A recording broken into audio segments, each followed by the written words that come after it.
It's been 15 years since my last YouTube video. Hello, if you're one of 2 or 3 subscribers from back then, welcome back. How have you been? If you're new, welcome here. I'm coming out of retirement briefly to share the process of coloring my daughter's locks. They've already been colored.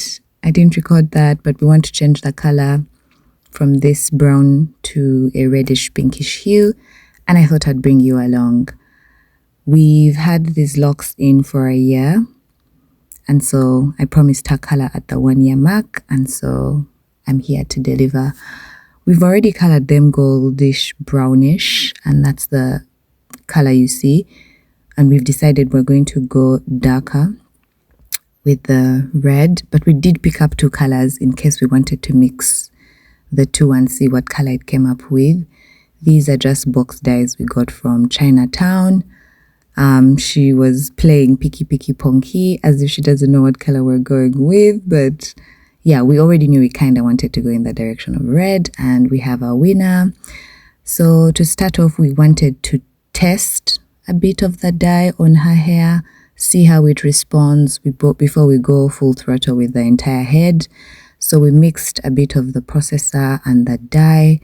In the box, it will all come packed with the comb, the processor, the dye, and gloves. Yeah, that little thing that dropped, that's the processor. I didn't measure anything. I just put as little of that and a little bit of dye, and that's what we're going to use for the test.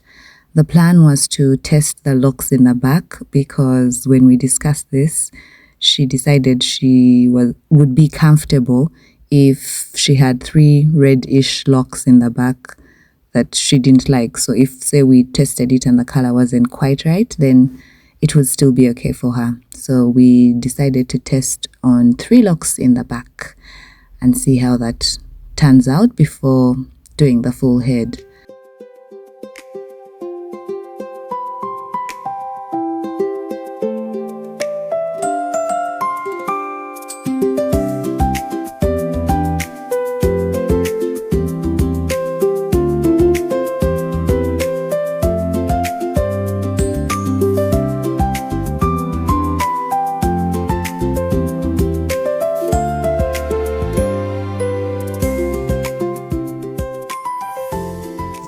Caution number 1, don't be like me. Put on the gloves before the whole process starts, before you even start mixing the dye, because I did forget and start without it. But as you'll see later on, I probably needed better quality gloves than these, but yeah, get the gloves on. So here my goal was to saturate the middle part of the lock, because that's the, I'd say, thickest part, like most interlocked part of her locks, and avoid the tips and the roots.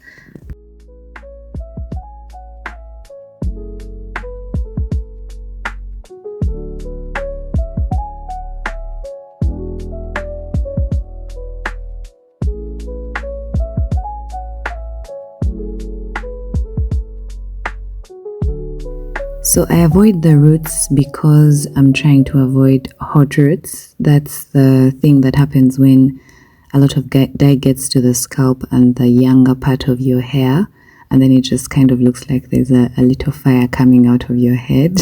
I wanted to avoid that. And I also wanted to protect her tips, because that's the oldest part of your locks or your hair, so it's weaker. So my plan had been to do those last, like put the dye in the middle section and then do another round to do the bottoms and tops. So we did wash out that little test and liked the look, so we then decided to go for the full head. I mixed 1 tube with the processor that comes in the packet and got ready to put that all over her head for the bigger application. So I started in the back doing this, but in hindsight, I probably shouldn't. The way my daughter's hair is that it's more sparse on the sides and the back. And so the thickest part of her locks is the middle bit. Even the grid that I did for the back is kind of different from the one at the top. So I really should have started where the hair is most thick. So that's probably tip number 2. Like you don't have to start in the back like everyone does. I know that's the natural way to do hair, but it's probably better to start where your hair is thickest. So I was applying again. I was trying to do the same thing, avoiding the roots, applying the dye to the middle section, but I think I was using a far too generous amount, and so it ended up going to the tips before I wanted it to. My plan had been apply to the middles, work my way to the top, to the front of the head, and then come back and do the roots and tips. That didn't quite pan out.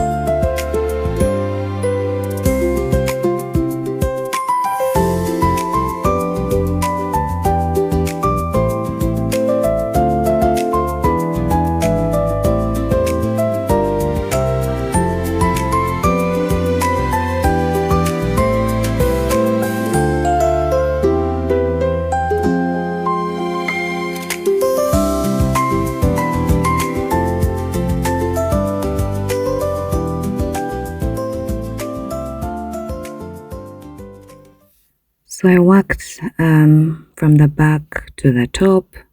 Again, as you can see, I'm still trying to avoid the roots. At least the tips were already getting affected and things weren't quite working out. But on the roots, I kind of still wasn't putting dye until my daughter told me it was getting too warm, too hot.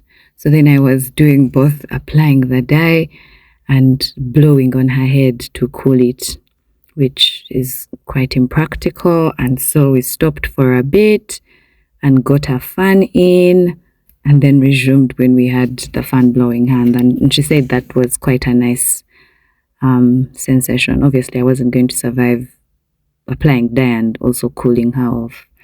Yeah, so now she has the fan on and it was working out much, much better.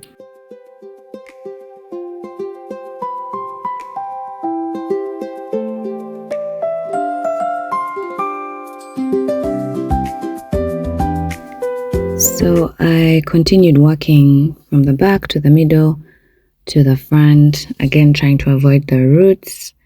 Interestingly, even though it was warm and heating up at the back, it didn't do that in the middle portion and the top. And that's why at the beginning I said you probably need to apply that dye to the thickest part of your hair first, so that processes faster than the looser or more sparse part. So that's something I definitely keep in mind.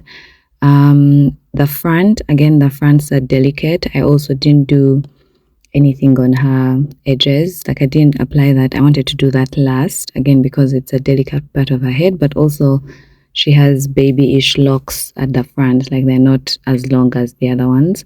And so I felt like I needed to be quite delicate with those and just do one by one and apply the dye last, and definitely avoid the actual scalp. It's a bit spacey on the sides of her head as well, just like the back.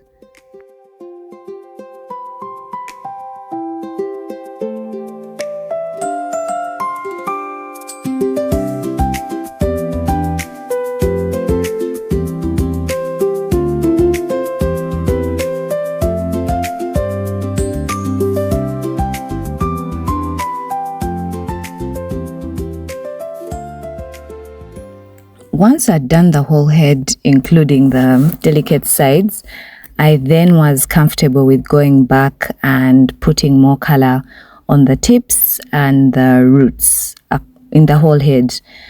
These were like the last maybe 1 or 2 minutes, and I would say it's a good idea to leave those for the very end. So I just went through with my hands, working line by line to just saturate that dye across the entire head. So this is the very end of the process. I said I didn't want to put any dye on the edges, but at that very end point I did put a little bit. And then it was time to put on a shower cap. and we left that on for about 15 minutes. So altogether she had had dye in her hair for like 25, maybe too long, but this is what it looked like when I took the shower cap off after those 15 to 20 minutes to check what it looked like. And from my inspection, I decided it was time to wash. I mean, we'd long given up on gloves by now. My fingers were pink. It was a messy process. It was fine. So we decided we would now wash out again to avoid those hot roots. And this is what the hair looked like when we finished. It was really nice. She was happy with it. I thought the results were great. We had that nice darker-ish to lighter hue. The tips were properly cooked, pinkish reddish. The bottoms still had those browns and darker tones. It was really nice. We had avoided hot roots. There were just a couple of spots in some places, one at the front, but for the most part, it was a very good at-home dye job, I would say. Yeah, she was really happy with the results, and the hair looked really nice, and it seemed to work. The next day, this is what it looked like. So this is on dry hair. The pink is much brighter. It's quite out there. In the morning when I saw her, I was like, oh my God, who is that? And we joked about how overly pink it was. But it was still fine. Like, she was happy with it. That's what she wanted. And I was happy to oblige. I did tell her we'd have to do a lot of moisturizing. So here I'm spraying her hair with a mix of guava leaf and water just to moisturize it.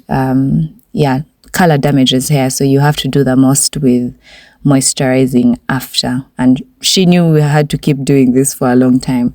And then she went swimming and this happened. The color seemed to drain out. I don't know if it was the chlorine or whatever, but we're thankful because we loved this unexpected result.